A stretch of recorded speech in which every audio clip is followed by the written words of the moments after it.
Kështu që ke vënë në rresh shumë burra atje në përmet e kulturë, kështu që tani nuk të shkon dhe shumë kjo butësia kaq e madhe përmetare, se nuk jetë aq e butë sa duhet shtu.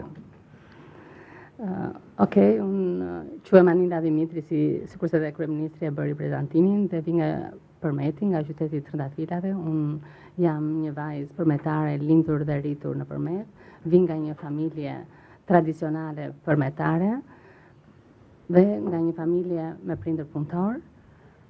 Pasi unë mbarova shkollën të vjeçare në Përmet. Shiko këta bisedo me këta, tregoj këtyre, zëre se nuk ka njëri tjetër, tu ne jemi vetë këtu të gjithë bashkë. Lëngë Trëndafili s'kam të ta jap, po shiko këta këtu, mos u emociono ka shumë. Pasi mbarova shkollën të vjeçare, unë në fakt pëlqeja shumë të isha një ekonomiste dhe këmbëngula me prindrit e mi që duhet të vazhdoja një shkollë profesionale ekonomike. Ata ma plotësuan dëshirën dhe unë vazhdova shkollën e mesme tregtare në Vlorë. Dhe më pas doja të vazhdoja studimet në shkollën e lartë, ku vazhdova në dekën financë, ku dhe aty unë dola me rezultatet e larta.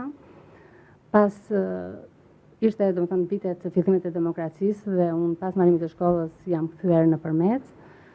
Aty unë krijova familjen time, por ndërkohë prindrit e mi emigruan në Greqi.